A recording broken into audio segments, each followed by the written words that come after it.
భారత భూమిని కూడా పాక్ డ్రోన్లు తాకలేకపోయాయి. డ్రోన్స్ మిసైల్స్ ను గాల్లోనే భారత్ లేపేసింది. ఇండియన్ ఎయిర్ బేస్లే లక్ష్యంగా దాడులు నిర్వహించగా 8 ఎయిర్ బేస్లను లక్ష్యంగా చేసుకుని పాకిస్తాన్ దాడులకు పాల్పడింది. ఈ దాడులను భారత సైన్యం పూర్తిగా తిప్పికొట్టింది. ఉగ్ర స్థావరాలను భారత్ టార్గెట్ చేస్తే ఇండియన్ ఎయిర్ బేస్లను పాకిస్తాన్ టార్గెట్ చేసింది. ఇక పాకిస్తాన్ కుయుక్తులను భారత్ ఎప్పటికప్పుడు తిప్పికొడుతూనే ఉంది.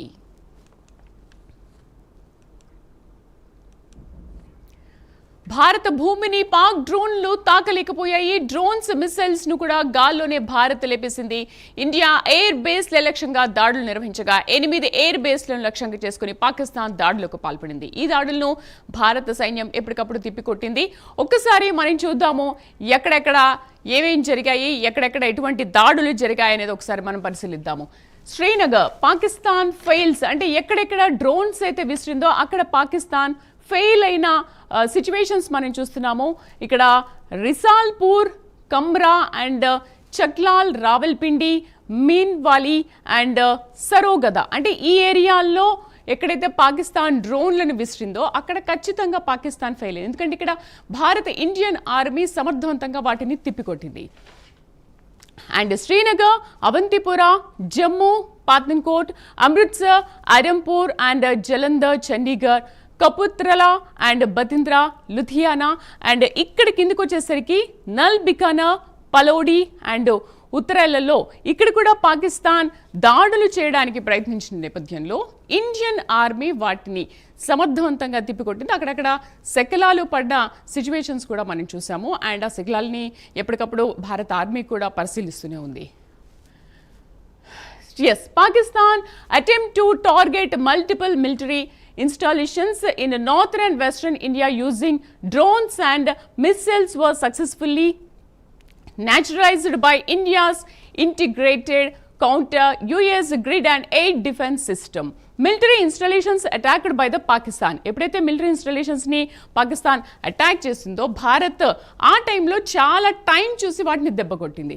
మేజర్ ఎయిర్ బేసెస్ ఇండియా పైన పాకిస్తాన్ ఎక్కడైతే దాడి చేసిందో అక్కడ కూడా ఇండియన్ ఆర్మీ సమర్థవంతంగా తిప్పికొట్టింది. And major air bases Pakistan based on information.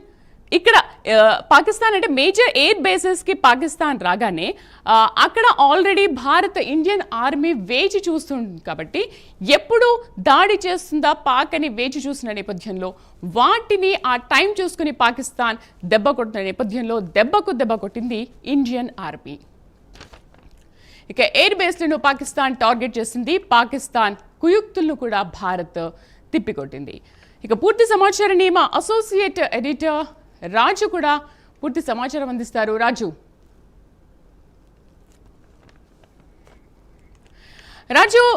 Bharat Pakistan మధ్య ఉద్రిక్తతలు తీవ్రమవుతున్న వేళ భారత్ ఎప్పటికప్పుడు వాటిని తిప్పికొడుతున్నది. ఓవరాల్గా మనం చూసుకుందాం రాజు, అటు పాకిస్తాన్తో యుద్ధ వాతావరణం నెలకొన్న వేళ ఢిల్లీ వాసుల్ని పాకిస్తాన్ పూర్తిగా అలర్ట్ చేసింది. సైరన్ మోతలతో అలర్ట్ చేసింది. మరోవైపు పోర్టుల్లో కూడా భద్రతను 2వ స్థాయికి పెంచారు. అండ్ మరోవైపు భారత ఆర్మీ చీఫ్కు కూడా కేంద్రం మరిన్ని ఆదేశాలు కూడా జారీ చేసింది. టెరిటోరియల్ ఆర్మీని కలిసి అంటే భారత ఆర్మీ వాళ్ళతో కలిసి పనిచేయాలని చెప్పేసి చాలా విషయాలు మాట్లాడింది. ముందుగా ఈ 3 విషయాల గురించి ఒకసారి ఎక్స్ప్లెయిన్ చేస్తారా?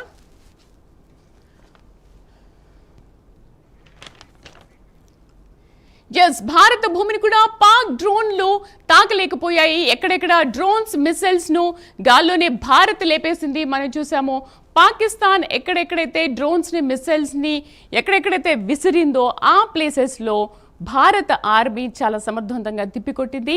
రిసాల్పూర్, కమ్రా, చక్లాల్, రావల్పిండి అండ్ మియాన్వలి, సరోగద అండ్ శ్రీనగర్, అవంతిపుర, జమ్మూ ఇక్కడిక్కడ పాకిస్తాన్ మిసైల్స్ ని డ్రోన్స్ ని గాల్లోనే విసిరినప్పుడు వాటిని భారత్ కూడా సమర్థవంతంగా గాల్లోనే లేపేసింది. రాజు,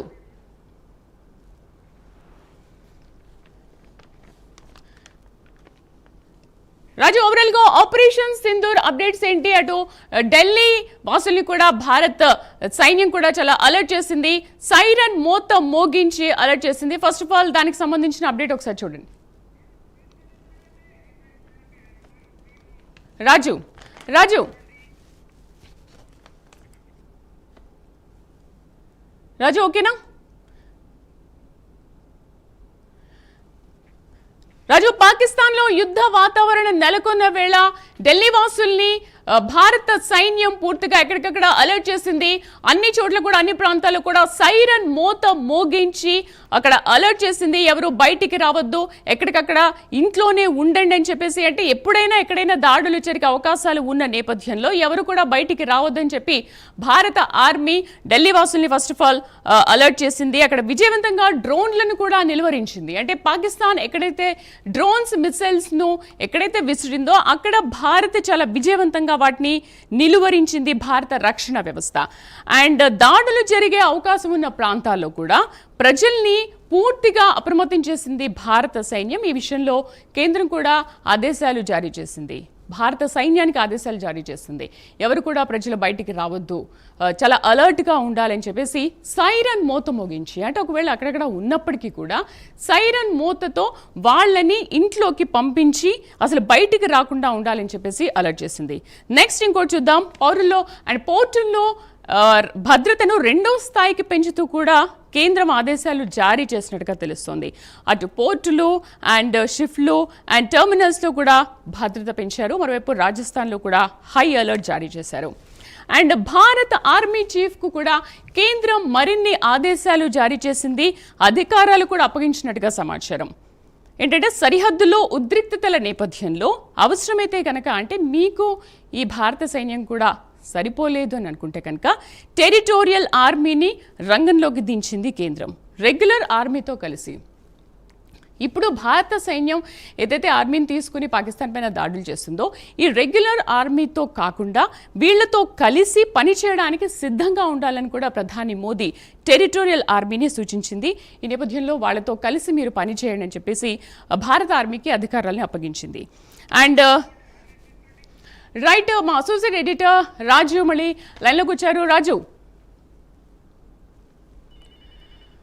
చూస్తున్నాం మనం ఇందాక నుంచి మీరు కూడా చెబుతూ ఉన్నటువంటి పరిస్థితి. వాస్తవంగా పాకిస్తాన్ చేసినటువంటి దాడులు అంటే దేశవ్యాప్తంగా కూడా 24 చోట్ల దాదాపు 500కు పైగా ఈ డ్రోన్లతోటి దాడి చేసినటువంటి పరిస్థితి. సో అదే మనం ఇప్పుడు చూస్తూ ఉన్నటువంటి సిచ్యువేషన్. వాస్తవంగా అసలు నిన్న పాకిస్తాన్ ఏ ప్రాంతాలను టార్గెట్ చేసేటువంటి సందర్భంలో ఆ ప్రాంతాలకు సంబంధించినటువంటి అంశాలు ఏమి ఉన్నాయో ఒకసారి కానీ మనం కానీ చూసుకున్నట్టయితే, ఎస్పెషల్లీ నిన్న పాకిస్తాన్ అటాక్ చేసినటువంటి ప్రాంతాలు ముఖ్యంగా ఇండియాకు సంబంధించినటువంటి మేజర్ ఎయిర్ బేస్ ప్రాంతాలు ఉన్నటువంటి ప్రాంతాలనే టార్గెట్ చేసుకొని ప్రస్తుత పాకిస్తాన్ నిన్న దాడులు చేసినటువంటి పరిస్థితి. ఫర్ ఎగ్జాంపుల్ మనం చూస్తే నిన్న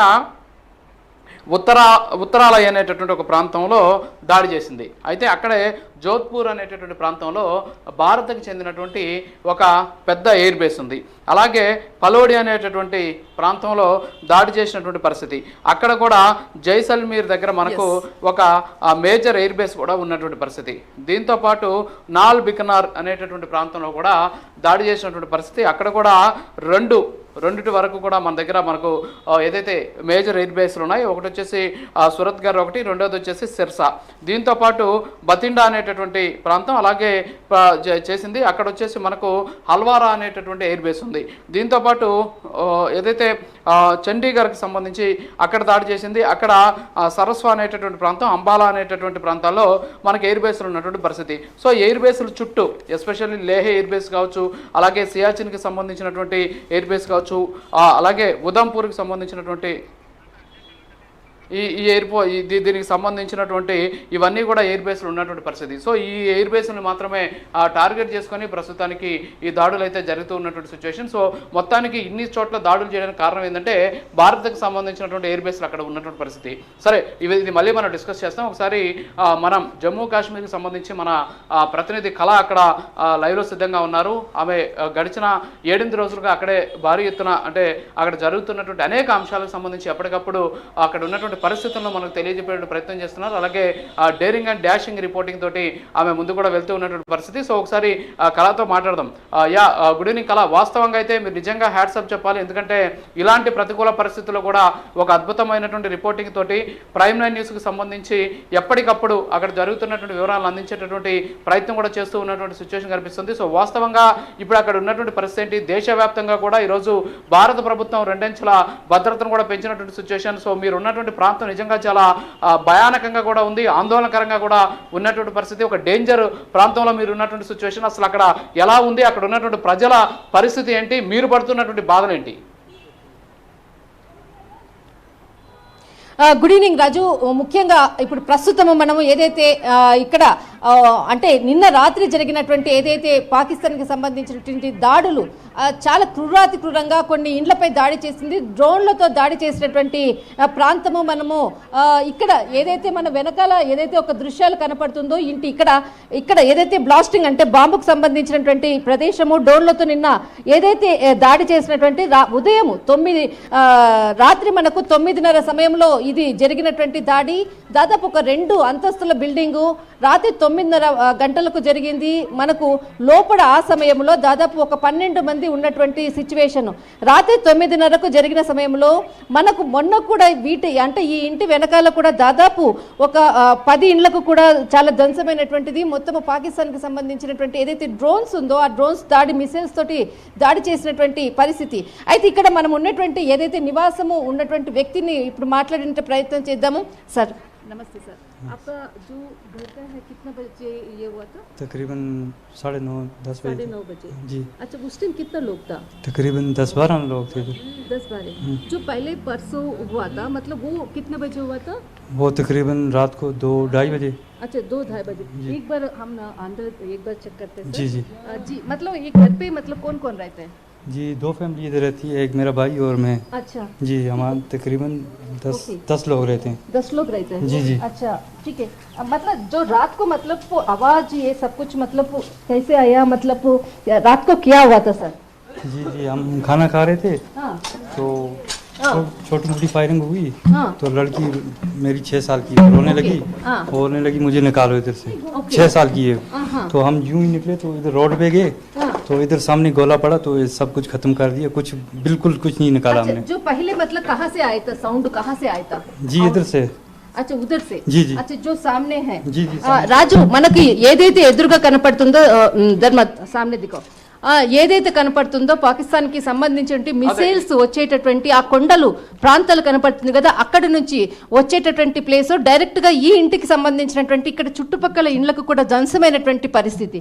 जी, घर पे कितने लोग थे उस टाइम? तकरीबन 9-10 आदमी थे। अच्छा ठीक है। उस टाइम जो 9:30 बजे 10 बजे का टाइम, उस टाइम इधर से आप लोग भाग रहे थे? जी जी भाग रहे थे।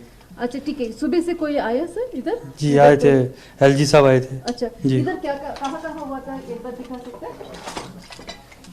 మొత్తం అంతా కూడా గాజు పెంకులు 2 అంతస్తుల బిల్డింగు మనకు కనపడుతుంది. ఇక్కడ దృశ్యాలంతా కూడా ఇనుప రేకులు.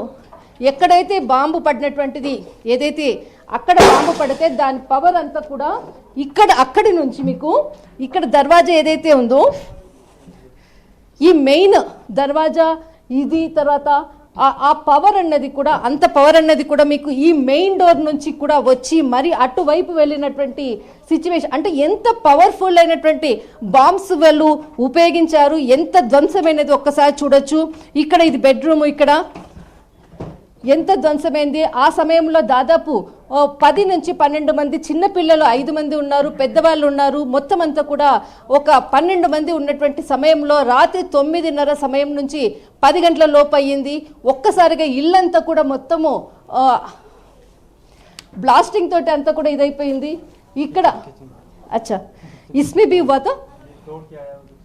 అచ్చా ఏదైతే మనకు బయట పడినటువంటి బాంబు ఏదైతే దాని పవరు ఒక్కసారి అటు నుంచి మళ్ళీ మనకు ఇక్కడి నుంచి ఈ ద్వారం నుంచి మళ్ళా ఇలా వెళ్ళేసేసి అటు నుంచి దాదాపు ఒక 3-4 పార్ట్స్గా విడిపోయేసేసి మొత్తం ఇంటినంతటిని కూడా ధ్వంసం చేసినటువంటిది పరిస్థితి. రాజు దాదాపు మనకు నిన్న ఇది అయ్యింది రాత్రి 9:30 సమయంలో. మొన్న రాత్రి దాదాపు 10 నుంచి 12 ఇండ్లు రాత్రి 3 గంటల సమయంలో కూడా అయ్యింది. అది పరిస్థితి, ప్రస్తుతం ఉన్నటువంటి పరిస్థితి. ఇక్కడ వాళ్ళ చిన్న పిల్లలంతా కూడా ఉన్నారు. ఇక్కడ ఆయన చేతిలో ఉంది ఏదైతే బాంబు లాగా ఏదైతే నిన్న బాంబు చేసినటువంటి ఏవైతే వస్తువు ఉందో దానికి సంబంధించినటువంటి చిన్న చిన్న శకలాలకు సంబంధించినవి ఇది ఆయన చేతిలో ఉన్నది.